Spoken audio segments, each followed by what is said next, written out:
다음은 IoT 기기를 운영하면서 주의하실 내용 살펴보겠습니다.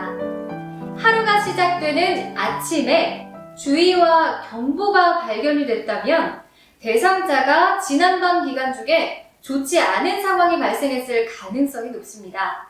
그래프를 보시고 평소 생활 패턴과 다르다면 꼭 안위 확인을 해주시기 바랍니다. 특히 환절기에 쓰러지신 어르신들을 발견해서 병원에 이송하는 경우가 있었는데요. IoT가 제공하는 댁내 상황 그래프에는 대상자의 안위를 확인할 수 있는 정보가 포함되어 있습니다. 그래서 주의하실 점은 그래프를 보고 취조와 같은 느낌으로 안위에 대한 질문을 하시는 것을 절대로 삼가주시는 건데요. 예를 들어서 어르신, 어젯밤에 잠을 못 주무시던데 무슨 일 있으세요? 이런 식으로 질문을 하신다면 대상자가 IoT 기기에 감시받는 느낌을 받게 되겠죠. 이럴 때는 어르신, 안색이 안 좋아 보이시네요. 무슨 고민 있으신가요? 요즘 잠은 잘 주무세요? 이런 식의 친절한 방법으로 물어보셔야 하며, 이런 질문을 받은 어르신들은 어릴 적 부모님께서 해주던 말을 듣는 듯해서 대상자와 관리자 사이에 두터운 신뢰가 쌓이게 됩니다. 이 신뢰는 나아가 어려운 근무 환경에서 고생하시는 선생님들께 직업의 보람으로 다가오게 됩니다. 앞으로 IoT 기기의 수가 늘어날 것으로 예상되니까요. 차근차근 모니터링을 하시면서 활동에 잘 활용하시면 향후 추가로 기기가 도입되더라도 당황하지 않고 더욱 반기게 되실 것이라 믿습니다. 기기 설치 대상자 댁에 방문할 때는 지속적으로 확인하시면서 장비가 어르신을 잘 모니터링할 수 있도록 관리해야 합니다. 대상자가 병원 입원이나 해외여행 혹은 자녀 집 방문 등 장기 부재 시에도 기기 전원은 365일 24시간 유지해야 합니다. 장기 부재가 확인되면 생활지원사는 보류 사유를 수행기관 서비스 관리자에게 알려주시기 바랍니다. 장기 부재로 인한 보류 상태는 대상자가 댁으로 귀가해서 움직임이 감지가 되면 자동으로 정상 상태로 표시됩니다. 기기에 이상이 발견됐을 때는 바로 AS 요청을 해주시고요. 대상자 보안 링크는 타인이나 공개된 SNS나 카페 등에는 노출 불가합니다. 생활지원사 선생님 서로 간에도 보안 링크 공유를 하시면 안 되겠습니다. IoT 기기의 대상자 변경 및 종결될 경우에도 즉시 회수하시어 수행기관에 반납하시길 바랍니다. 회수가 지연될 경우에는 장비 분실 가능성이 있으니까요. 잘 관리해 주시길 당부드립니다. 마지막으로 Q&A 시간입니다. IoT 기기를 설치하거나 운영할 때 자주 발생하는 질문에 대한 답변 상세히 안내해 드리도록 하겠습니다. 첫 번째 질문입니다. 휴대폰으로 모니터링 할 때 데이터 소모가 많지는 않나요? 라는 질문인데요. IoT 기기의 화면 조회에 필요한 데이터 소모는 극히 적습니다. 요금이 거의 발생하지 않아서 걱정하지 않으셔도 되겠습니다. 두 번째 질문입니다. 관리 대상 댁의 한 달 전기료는 얼마나 나올까요? 네, 댁내 기기 운영에 필요한 전기 요금은 2단계 누진제가 적용돼도 한 달에 약 480원 정도로 극히 적습니다. 누진제가 없다면 훨씬 더 적은 요금이 발생하겠죠? 세 번째 질문입니다. 카메라나 녹음 기능이 이 기기에 들어있는 건 아닌가요? 아닙니다. 아무리 살펴봐도 카메라나 녹음기 기능은 살펴볼 수가 없는데요.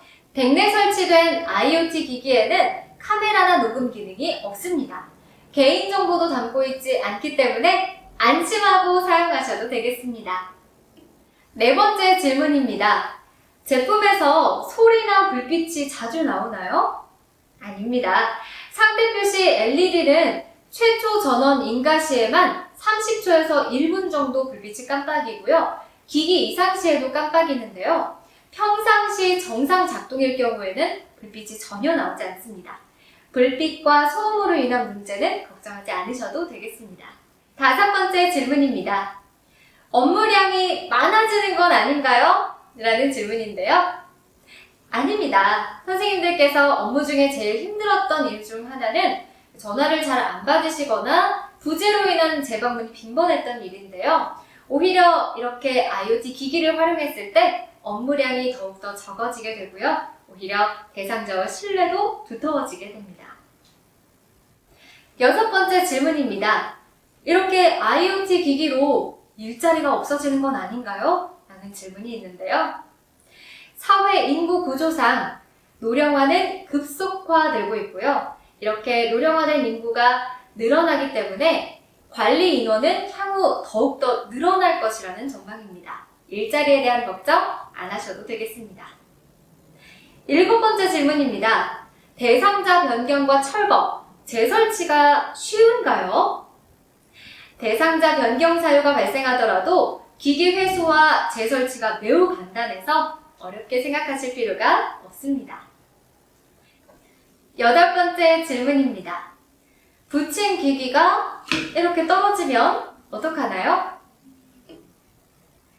IoT 기기가 벽면에서 떨어지면 해당 복지관에서 보유하고 있는 새 양면 테이프를 사용해서 잘 붙어있을 만한 벽면에 다시 설치해 주시면 됩니다. 대상자께서 기기 추락을 먼저 발견해서 부착 여부를 말씀하시면 바닥에 어르신을 향해 놓아주시고 다음 방문 시에 붙여드린다고 말씀해주세요. 9번째 질문입니다. 전원을 꽂았는데 LED 불빛이 안 나와요. 네, 설치 시에 상태 표시 LED가 들어오지 않은 경우에는 콘센트 변경이나 어댑터 변경으로 해결하실 수 있습니다. 10번째 질문입니다. 잘못 붙이는 바람에 거치대와 양면 테이프가 손상이 됐어요. 네, 그럴 때는 양면 테이프가 일회용이기 때문에 재사용하지 마시고 꼭 새 양면 테이프로 다시 붙여주셔야 합니다. 11번째 질문이네요. 전원 콘센트가 모자라서 설치할 수가 없어요. 네, 이런 경우에는 어르신 댁의 전기시설 상황이 좋지 않은 경우인데요. TV 뒤쪽 콘센트를 잘 확인해 보시면 콘센트에 여분이 있을 수도 있고요. 혹시 정말 부족한 경우에는 수행기관 담당자께 요청을 하시면 3구 멀티탭을 지원을 해드리고 있습니다. 12번째 질문입니다. 제품이 불량인 것 같아요. 이럴 경우에는 제품 불량 관련 사항 앞서 말씀드린 것처럼 AS 절차를 참고하셔서 대응하시면 되겠습니다. 다음은 2020년 하반기부터 업데이트된 5가지 사항 살펴보도록 하겠습니다. 첫 번째는 전원 연결 방법입니다. 이렇게 연결잭이 마이크로 오핀에서 USB-C 타입 방식으로 업그레이드 되었습니다. 두 번째는 수행기관에 필요한 기관별 보고서를 지원해 드린다는 건데요. 카카오톡 연계 보고 서비스도 함께 지원합니다.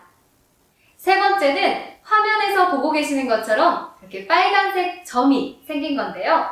이 빨간색 점이 보이면 음영 지역일 가능성이 있으므로 어르신 댁 통신 환경을 꼭 확인해 주시기 바랍니다. 네 번째 업데이트된 사항 살펴볼까요? 2020년도 하반기 이후 배포된 솔루션은 로그 데이터에서 보시면 첫 번째 데이터는 모두 0으로 표시가 되고요. 10분 이상을 기다려야 정상 동작합니다. 평균 30분 후에 확인하시면 되겠습니다. 마지막 5번째입니다. 개개인 갱신 데이터의 업데이트 방법 안내인데요. 안드로이드 기준으로 휴대폰을 위에서 아래로 길게 터치해서 쓸어내리면 새로 고침이 된다는 점입니다. 2020년 하반기 이후 업데이트된 내용까지 함께 살펴보셨습니다. 오랜 시간 취약 어르신 안전관리 솔루션에 대한 강의 들어주셔서 감사합니다. 강의 내용 잘 숙지하셔서 이 IoT 솔루션으로 취약 어르신들의 안전을 함께 살펴가는 게 좋겠습니다. 감사합니다.